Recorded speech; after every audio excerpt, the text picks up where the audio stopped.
horse training with only getting a horse to do that, it'd be a lot simpler. Hi, I'm Katie Reed, and this is Pedal, and we're here today to talk to you about speaking opportunities in the equine industry. In the Western training world, we have one word. We may cluck, we may kiss, but we have one word, and it's whoa. So you ask, how can speaking be involved in a sport that's silent 99% of the time? Money. It all comes down to that. So we all start this sport because we love horses, we like riding, but once this changes from a hobby to a profession, that's when business comes in part, and effective speaking is crucial. So we all have to make a living, and if you want to ride for a living, you got to get someone willing to pay you to do it.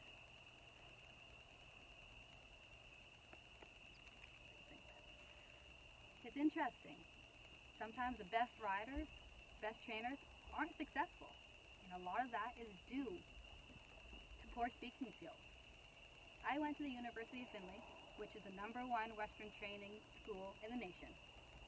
I know a lot of people who graduated, went on to enter the equine world, and it's fascinating who's been successful and who hasn't. And it directly relates to their speaking ability. Because you're the best trainer, you're the best out there. But if you can't communicate effectively, or you're rude, it's not going to work. No one's going to give you business. Because our industry relies on clients. Clients are crucial. Client interactions are what supports us. And you know what? Yes, they pay us to train their horses because we're good at it. But really, they keep coming back because of how we make them feel. Through our words, through our communication. It's so important.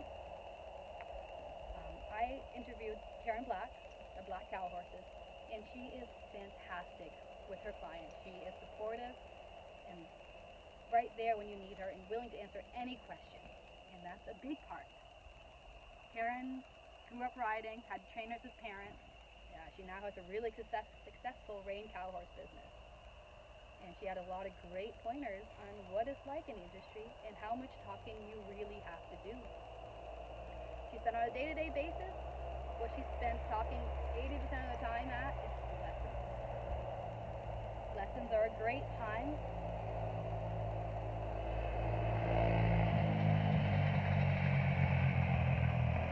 Lessons are a great thing because it's time for clients and trainers to get to know each other better, and it's time to learn how to ride your horse better.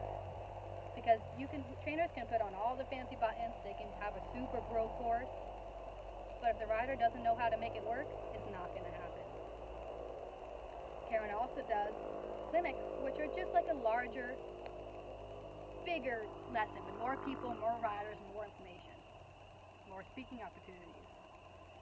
She does a really phenomenal thing called Rider Rainer Day, in which non-riders, riders from other disciplines can all come and try a super broke horse and see what it's like to rein. And it's fun. You get a lot of really interesting questions and you can really divulge into the topic. So it's so cool, and it's a great opportunity that she puts on. Actually, 2 of the girls in our show group started in the Rider Rainer Days. So as important client relationships are, which they are so important, so are your trainer relationships. Because clients do come and go. But the trainers in your area, they're going to be there. They're going to be there until the end of your career. So be honest, be upfront. It's important because reputation and your relationships with the other trainers are also just as important as your client relations. For instance, buying and selling horses. Because you know what? It's usually on a trainer-to-trainer basis. That's important. If you're honest, if you're a good reputation, if you're a good communicator, you can broker these deals, which in the long run only benefits you because you're dealing with those horses. You're dealing with those clients who are either happy or unhappy, and then you also have to face those other trainers if they're unhappy or unhappy. So you got to be upfront in those interactions. And another aspect that Karen brought to my notice that I wasn't even aware of like relations. It's on a day-to-day basis we deal with horse people, and we talk a certain way. I never even thought of the outside world. This little bit of media we get, or news, or reporters. It's important to come across in a good, positive light. Because there are a lot of things to keep in mind is discipline-based, like jargon. Certain ways we decide to explain horses or training methods.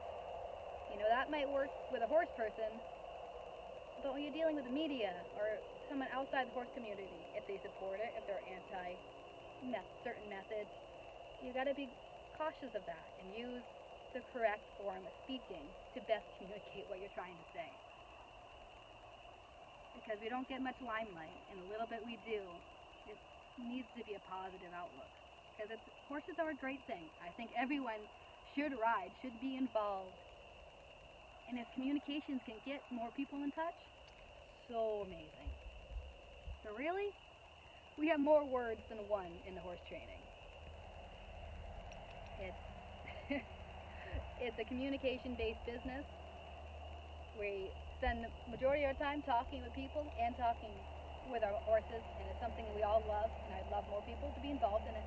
So thank you for listening to me today, and have a good night.